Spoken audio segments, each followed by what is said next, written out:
The relationship between Providence House and Shallowford Farm is really, really unique and really, really special. It's a place where you can just be you, away from the lights and craziness of life.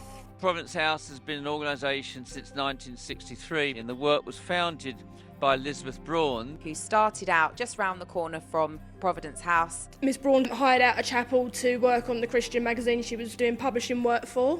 And then young people came along needing a place that they could chill and call home. There were a group of boys that kicked a football into Providence Chapel. She got them to come in and listen to a Bible story before she'd get their ball back. Got them to come back every day, and they asked her if she'd make it a club. That's how everything started. She felt convinced that of all the great things about this community, there were some things that were missing, and one of those was the connection to nature, and especially a connection to the created world that God had made. And she felt convinced that for the benefit of Battersea kids, she needed to start a farm. East Shallowford Farm was purchased in 1976 by Miss Braun specifically to be a lung for the city, because many children do not get the opportunity to go out into wildlife and nature. Shallowford Farm, it's all green, peaceful and just relaxing. The work that Shallowford Farm do is fantastic to get schools and children onto farm. The relationship between where our food comes from, how we deliver our environment and the next generation is really important. Providence House has been going down there ever since. Hundreds, if not thousands of children and young people benefited from an experience at the farm, living in a very beautiful place, working with animals, learning more about themselves. When a group comes to a farm, we build a program around the farming season. It could be lambing season, it could be sharing, it could be calving. What we do is we make sure that the young people take full responsibility and ownership for looking after the animals and sort of getting a grip of how this feeds into the welfare. They get to not just see the animals, they get really involved. You know, they're in there, they're cleaning them out, they're mucking them out, they're feeding them, they're herding them, they're doing real, tangible farming tasks. And through that, we really hope that that's going to increase their connectedness to farming and also to nature. So they also take part in conservation tasks whilst they're with us at the farm to help conserve species like the marsh fritillary butterfly. They get involved with everything. From lambing sheep to moving cattle to pigs, chickens, ducks, geese, all of those animals. And that's been remarkable to see people on that journey and how the farm and Providence has really enabled them to develop themselves, not only as a person but in terms of their career, and it's just been really, really powerful. We've got now 3-4 generations that keep coming down. And they have described it as a life-changing experience, part of their growing up. I came to Providence as a very young person.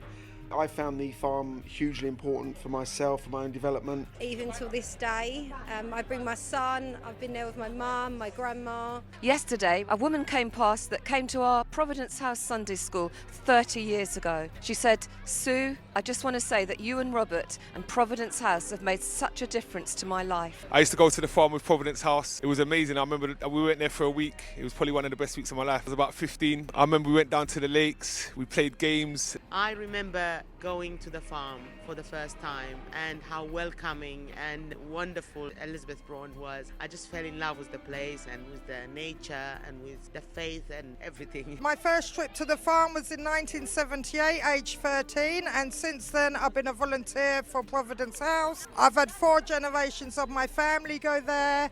It's the best place in the world. And it's almost like it is a safe second home for them to really relax and enjoy being in nature. Providence House is my second family. It's about generations, it's about community, and we have a very committed community in Widdicombe. It's like a little village. And it's really wonderful. We'll stop on the road and we have great exchanges and lots of debate and all sorts of different things. That relationship with Providence remains very special because we do have some children who will come back and might stay for work experience over the summer, learning all sorts of different things, whether it's just looking after the animals, but also there's all sorts of different things. They can do fundraising, we might have a cook, they can learn to be a leader and working with children.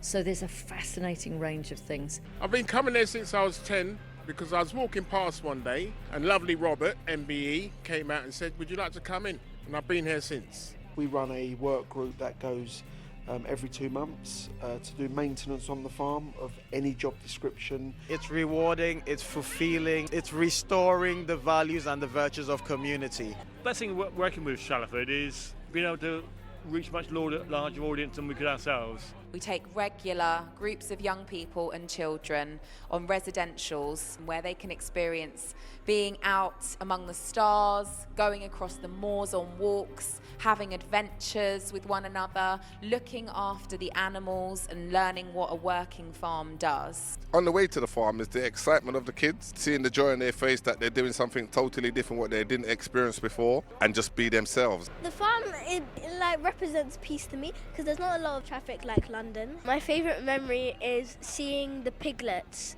as little babies and cleaning the pig's barn and with the sheeps.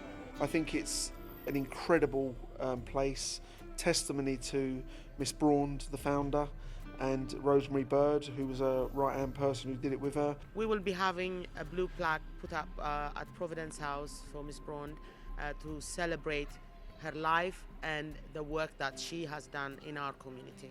And nothing has changed through till today. It's really important that it continues. That long-lasting connection between families in Wandsworth and Dartmoor is absolutely amazing and impactful, and I hope that we can keep this relationship going because the benefits are so obvious when you see those young people on the farm.